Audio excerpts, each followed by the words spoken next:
Welcome to Maitri media. ప్రభునామంలో వందనాలండి. ఈరోజు దేవుని వాక్యము, నిరీక్షణ గలవారే సంతోషించచ్చు, శ్రమయందు ఓర్పు గలవారే ప్రార్థన యందు పట్టుదల కలిగి ఉండడి. రోమా 12వ అధ్యాయము 12వ వచనం. అవునండి, మరి నిరీక్షణ గలవారే సంతోషించచ్చు, శ్రమయందు ఓర్పు గలవారే ప్రార్థన యందు పట్టుదల కలిగి ఉండాలి.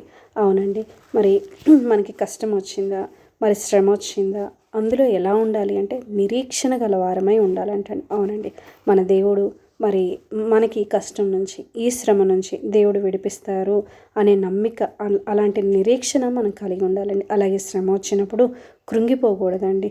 నువ్వు శ్రమ వచ్చినప్పుడు కృంగిపోతే నువ్వు చేతగాని వాడిపోతావు అంటండి. శ్రమ యందు ఓర్పు గలవారై ప్రార్థనలో ఎలా ఉండాలంటే పట్టుదల కలిగి ఉండాలి. ఎందుకంటే మరి నాకు ప్రార్థనకి జవాబు రావట్లేదు కదా, నేను ఈ ప్రార్థన మానేస్తాను, నా దేవుడు నాకు ఏం చేస్తున్నారు అని చెప్పేసి మీరు అనుకోవద్దండి. జవాబు వచ్చే వరకు అది కొన్ని డేస్ పట్టచ్చు, కొన్ని మంత్స్ పట్టచ్చు, ఒక్కొక్కసారి కొన్ని ఇయర్స్ పట్టచ్చు అండి. ప్రార్థన యందు మనం ఎలా ఉండాలి అంటే పట్టుదల కలిగి ఉండాలంట అండి. అవునండి, మరి ఒక సహోదరి మరి సాక్ష్యం చెప్తున్నారండి. మరి ఆవిడ మరి చాలా అప్పుల బాధల్లో ఆవిడ కూరుకుపోయారండి. మరి ఆవిడ శరీరంలో ఆరోగ్యం లేదు, అలాగే పిల్లల దగ్గర ఉన్నారంటే పిల్లల దగ్గర లేరండి. మరి చాలా కష్టమైన పరిస్థితి. మరి అయినప్పటికీ కూడా మరి నేను ఒక్కొక్కసారి ఫోన్ చేసినప్పుడు ఆవిడ అంటారు, ఏమని అంటారంటే, ఏం లేదమ్మా, నాకు దేవుడు తోడుగా ఉన్నారు, నా దేవుడు నాకు వీటన్నిటిలో నుంచి కూడా మరి నాకు విడిపిస్తారు, ఏదో ఒక మనిషి గురించో ఎవరి గురించో వాళ్ళ ద్వారా వీళ్ళ ద్వారా నాకు సహాయం వస్తుందని ఎప్పుడు చెప్పలేదండి. నా దేవుడు నాకు వీటన్నిటిలో నుంచి విడిపిస్తారు అని చెప్పేసి ఆవిడ సాక్ష్యం చెప్తారని. అలాగే దేవుడు మరి విడిపిస్తున్నారండి.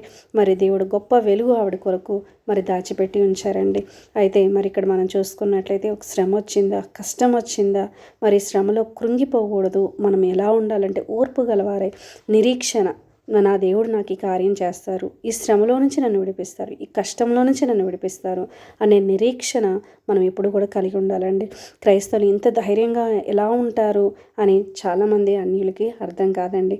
ఎందుకనంటే మనకి తెలుసు, ఎందుకంటే దేవుడు ఈరోజు కష్టం వచ్చిందేమో, ఈరోజు శ్రమ వచ్చిందేమో, కానీ దేవుడు మన పక్షాన ఉండి వీటన్నిటిలో నుంచి విడిపిస్తారు అనే నిరీక్షణ మనకు ఉంటుందండి. కాబట్టి నిరీక్షణ కలవారే సంతోషించచ్చు, శ్రమయందు ఓర్పు కలవారై ప్రార్థనలో మనం ఎలా ఉండాలి అంటే జవాబు వచ్చే వరకు కూడా ప్రార్థించేవారుగా మనం ఉండాలండి.